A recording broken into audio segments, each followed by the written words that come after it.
Halo semua, di video kali ini saya akan berbagi tentang cara menghitung harga wajar suatu kos-kosan atau properti yang dijadikan kos-kosan dengan metode valuasi saham. Nah, kebetulan waktu itu saya lagi ke Bandung, ya. Di tengah kota Bandung pas lagi nunggu, saya melihat ada papan plang seperti di atas. Jual kos-kosan 1 kilometer dari Pascal 23, 40 kamar dekat flyover, 500 sampai 700 ribu per bulan, daerah Ciroyom, 80 sampai 90% terisi. Kalau minat hubungi Erwin atau Helen gitu ya. Ya cuma karena ini saya tidak meminta izin, saya coret itunya nomor teleponnya gitu ya. Nah, bayangkan Bapak Ibu, kos-kosan ini bisa kita beli melalui mekanisme seperti halnya beli saham di bursa gitu. Menurut Bapak Ibu, wajarnya berapa harganya? Nah, untuk bisa menghitung harga wajar kos-kosan ini, saya menggunakan pendekatan saham, yaitu dengan dividend discount model dan price earning ratio. Nah, cara menghitung harga wajar saham itu banyak, Bapak Ibu. Cuma memang perlu data historis, butuh laporan keuangan, gitu ya. Dan kalau lebih advance lagi, mungkin butuh bikin forecast segala macam. Nah, cuma kalau informasi yang tersedia, cuman papan pelang yang ini aja, maka kalau kita mau menghitung bisa juga gitu ya. Coba cuma pakai pendekatan. Pendekatan pertama itu dividend discount model. Ini kalau kita belajar apa namanya? Belajar valuasi, ini metode yang paling basic. Price ya sama dengan D1 dividen tahun berikutnya dibagi expected return kurang growth gitu. Nah, kalau seperti ini saya asumsikan cash flow-nya normal, artinya tidak ada kenaikan-kenaikan apa perubahan cash flow pada tahun-tahun mendatang dan juga tidak ada salvage value. Salvage value itu maksudnya asumsi saya jual. Jadi anggap saya akan pegang ini selamanya. Jadi harga tahun 2024 adalah dividen 2025 dibagi expected return kurang growth gitu. Nah, berarti harga wajar cost kan price. Kita harus cari tahu dulu dividen, expected return, dan growth. Nah, untuk mencari tahu dividen, kita bisa pakai pendekatan konservatif. Misalkan tadi kan dikatakan 80% sampai 90% terisi. Saya pakai asumsi 80%. Harganya dia bilang 500 sampai 700. Yang namanya konservatif pakai yang paling kecil 500 ribu. Kemudian kamarnya ada 40. Berarti 80% terisi kali per bulannya 500 ribu kali 40 kamar kali 12 bulan. Nah, sama dengan 192 juta. Jadi ini adalah income. Expense-nya apa? Nah, kalau kita menjalankan bisnis kos-kosan, Bapak Ibu, itu termasuk sewa properti. Ada kategori properti yang kena pajaknya itu UMKM, ada juga kategori properti yang kena pajaknya sudah final. Saya pakai asumsi ini pajak final 10%. Jadi kalau saya terima 192 juta, maka saya harus mengeluarkan uang untuk pajak 19,2 juta. Nah, yang namanya properti kan harus dijaga tuh. Katakan kita sewa 2 orang penjaga dengan gaji 3 juta, 1 tahun 13 kali gaji, 12 kali gaji plus THR. Jadi expense-nya adalah 2 kali 3 juta kali 13 bulan. Dapatlah 78 juta. Lampu perlu diganti, meteran copot, apa perlu diganti, disapu, segala macam. Anggap saja biaya lain-lain kita alokasikan 10 juta per tahun. Nah, sehingga 192 juta dikurangi pajak, dikurangi gaji, dikurangi expenses lain-lain, net income-nya 84,8 juta. Nah, kalau saham kan biasanya dari net income ada yang dibagi sebagai dividen, ada yang ditahan. Ini saya anggap kita bagi semua.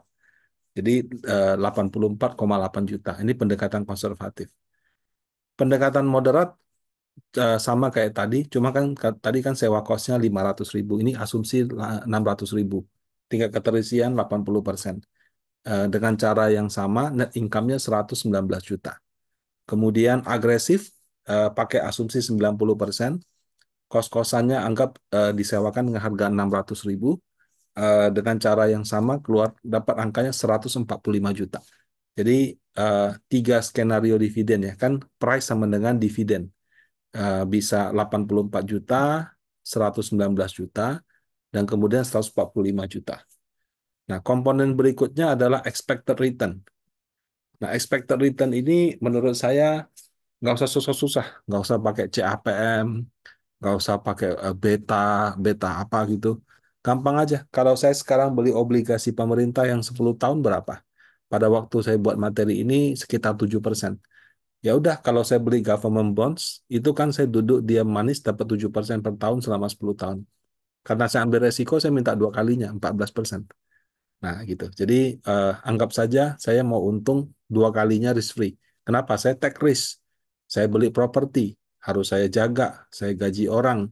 Kemudian saya, apa namanya, harus kolek sewanya. Saya juga menerima resiko kalau kosnya tidak terisi atau ketika keterisian di bawah 80% begitu. Nah, sehingga em, asumsinya dua kali. Ya, mau pakai lebih boleh, kurang dari itu silakan. Nah, growth ya, saya asumsikan tiap tahun sewa akan naik 5%. Jadi kalau misalnya sewanya tahun ini 500.000 per bulan, naik 5% berarti tahun depan 525.000 gitu. Nah, jadi sudah dapat dividennya, sudah dapat expected return-nya, sudah dapat expected growth-nya gitu. Nah, dengan rumus tadi, berarti dividen 84,8 juta asumsi konservatif dibagi 14 kurang 5%, berarti 9%. 84,8 juta dibagi 0,09 atau 9%, dapatlah 942 juta. Moderat 1,3 M, agresif 1,6 M. Jadi kalau dengan metode dividen discount model, berarti harga kos-kosan tersebut kalau saya mau beli, ya wajarnya 940 juta sampai dengan 1,6 M. Nah, itu cara yang pertama, dividen discount model. Nah, kenapa saya tidak memperhitungkan, kan saya dapat rumah sama tanahnya gitu kan. Eh, terus kalau saya kan dapat income-nya nggak cuma dari dividen. Suatu saat kalau saya jual rumah sama tanahnya dapat lagi dari pokoknya dari situ. Simpel saja Bapak Ibu, karena saya nggak ada datanya. Saya nggak tahu dia punya apa harga NJOP per meter berapa. Dan menurut saya mau jual properti itu tidak gampang. Kamu punya properti nggak kamu tinggalin aja bisa disabotase orang, bisa ditinggalin orang gitu. Apalagi kamu punya properti, kamu tidak tinggal suruh orang lain yang jaga. Ya, Eh, urusan orang bayar sewa bener capai di kamu aja itu sudah bagus gitu. Jadi menurut saya cukup sulit ya. Sudah maintainnya sulit, jualnya juga sulit gitu. Nah sehingga apabila saya punya properti tersebut, saya akan pegang selamanya. Nah, kemudian karena saya tidak ada asumsi saya akan jual, ini juga saya nggak perlu pakai rumus present value. Jadi simpel seperti tadi. Eh, Harga price 2024 sama dengan dividen 2025 dibagi expected return dikurangi growth. Nah, cara kedua itu adalah price earning ratio. Ya, kita sering mendengar rasio PER, kalau tinggi itu mahal, kalau rendah itu murah. Em, jadi saya akan coba cari saham-saham yang PER itu, sorry, jadi saya akan cari rasio PER dari saham-saham yang konsisten membagikan dividen sekitar 50-100% daripada laba bersihnya. Nah, kenapa saya pilih yang 50-100% dia punya dividen payout ratio? Karena si properti ini dia bagi 100%. Kalau cari yang 100% di perusahaan manajer, sorry, di bursa saham cukup sulit gitu. Tapi kalau 50 ke atas, rasa-rasanya masih ada. Beberapa waktu lalu saya baru ikut rapat umum pemegang sahamnya Panin Sekuritas, dia bagi sampai 99%, dia punya laba bersih. Nah, jadi eh, kalau yang seperti itu ada tapi tidak banyak gitu. Paling kayak Panin Sekuritas, Unilever. Tapi kalau cari 50% ke atas, saya yakin cukup banyak. Nah, kemudian kenapa harus ada kata konsisten? Karena kadang-kadang dia bisa bagi dividen tahun ini, tiba-tiba tidak bagi tahun depan. Jadi nggak cuma bagi dividen dengan payout yang besar, tapi juga konsisten, katakan selama beberapa tahun terakhir. Nah, ambil contoh aja ada Unilever, ada Delta, ada Bank Jatim, ADMF, sama Bank BCA. Ya, masih banyak sebetulnya, kayak tadi Panin Sekuritas juga bisa. Tapi anggap saja saya ambil lima ini gitu ya. Ada Unilever, Delta, Bank Jatim, ADMF, sama BBCA. Kalau Bapak Ibu cek dia punya pembayaran dividen konsisten setiap tahun ada. Apakah di atas setengah dari laba bersih? Rasa-rasanya ada, gitu ya. Kalau kayak BCA dia setahun bagi dua kali. Jadi kalau misalnya jumlahnya di bawah 50%, tidak usah khawatir itu karena dia baginya dua kali. Kamu kalau pakai satu kali aja bisa aja lebih kecil. Nah, karena kita mau gampang kan, jadi per 14 Juni saya dapat dia punya PE ratio sekian. Kemudian saya rata-ratakan. Dari 5 itu kalau dirata-ratakan kira-kira 13,8 kali. Jadi terendahnya 6 kali, tertingginya 22 kali gitu. Eh, Kalau sudah dapat PE ratio-nya, gampang Bapak Ibu, 13 kali kan. Saya tinggal kalikan dengan asumsi earnings. Ya. Earnings kan tadi ada tiga skenario. Konservatif, moderat, agresif. Ya, kalau konservatif 13 kali dikali 84 juta, 1,1 M. Kalau moderat 119 juta kali 13 kali 1,5 M. Kalau agresif 145 juta dikali 13 kali kira-kira 1,9 M. Jadi dengan metode PE ratio rata-rata, itu harga rumahnya berkisar antara 1 sampai 1,9 M. Kalau tadi dengan dividen apa dividen diskon model itu berkisar antara 942 juta sampai 1,6 M. Nah, kenapa asumsi PE ratio dapatnya lebih tinggi? Bisa karena satu, kebetulan saya pilih saham PI-nya cukup tinggi. Kalau yang saya pilih PI-nya rendah, mungkin tadi rata-ratanya nggak sampai 13 kali.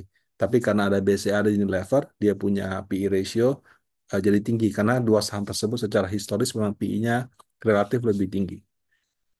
Kemudian PI ratio itu juga mengasumsikan sahamnya bisa dijual kapan aja. Jadi ada semacam kemudahan. Karena mudah dijual, mudah dilikuidasikan, ada semacam premium gitu. Nah, itu menyebabkan dia punya pricing lebih tinggi. Kalau dividen diskon model itu kan tadi saya mengasumsikan tidak ada penjualan, cuma terima cash flow aja gitu. Nah, sehingga eh, mungkin saja lebih rendah gitu. Jadi PI lebih tinggi karena kombinasi daripada dua hal tersebut. Nah, kalau misalnya kita sudah dapat harganya antara 900 sampai 1,6 atau 1,1 sampai 1,9, eh, ya tinggal kita bandingkan saja pas datang harganya berapa. Kalau misalnya dia bilang, oh harganya eh, 1 M, wah berarti kan masuk harganya wajar. Kalau dia bilang harganya 4 miliar, wah mending saya beli saham langsung aja gitu kan. Kenapa? Karena jelas-jelas ada saham dengan let's say eh, dividen yield-nya itu mungkin bisa mendekati di atas 10%. Saya pegang diam aja 10 tahun saya sudah balik modal gitu dari dividennya. Kenapa saya mesti beli yang 20 tahun, 30 tahun baru balik modal? Nah, itu kira-kira gambarannya. Em, Kalau dari sisi psikologi Bapak Ibu ya, kita kalau punya saham sama punya reksadana dengan punya properti itu rasanya berbeda sekali. Coba kamu dipanggil Bapak atau Ibu tuan tanah gitu, yang punya rumah. Oh, ini loh yang punya rumah kos-kosan di sini. Walaupun misalnya Anda punya saham atau reksadana nilainya lebih besar daripada kos-kosan tersebut, tapi dipanggil sebagai tuan tanah punya kos itu secara kasta rasanya lebih tinggi. Ya, jadi pemilik daripada properti secara kasta bukan kasta lah, secara psikologis lebih tinggi daripada yang namanya investor. Sehingga kadang-kadang eh, ya demi bisa dipanggil sebagai bapak tuan tanah atau ibu tuan tanah gitu kan, itu orang mungkin lebih memilih punya properti. Ya. Plus adanya semacam kepercayaan jadi turunkan dari zaman dulu punya tanah itu pasti untung gitu. Padahal belum tentu juga gitu. Karena kalau kita punya tanah yang harganya murah sekali, one things. Tapi kalau misalnya Anda punya tanah atau rumah di metropolitan harganya sudah mahal, 5-10 tahun harganya nggak kemana-mana juga sangat mungkin kok. Ya, jadi em, harus case by case gitu ya. Nah, eh, memang secara kasta menurut saya lebih tinggi punya properti dibandingkan punya saham atau reksadana, tapi secara kewajaran itu lain lagi gitu. Tetap harus rasional. Kalau memang kita merasa itu sangat murah atau harganya wajar, tapi Anda yakin Anda bisa permak dan mendapatkan earnings lebih tinggi dengan manajemen yang baik, ya silakan. Kalau tidak, ya mungkin bisa di saham atau reksadana aja. Nah, kira-kira seperti ini cara ngitungnya. Kalau misalnya ada komentar atau pertanyaan bisa disampaikan di kolom komen ya. Demikian dari saya, terima kasih.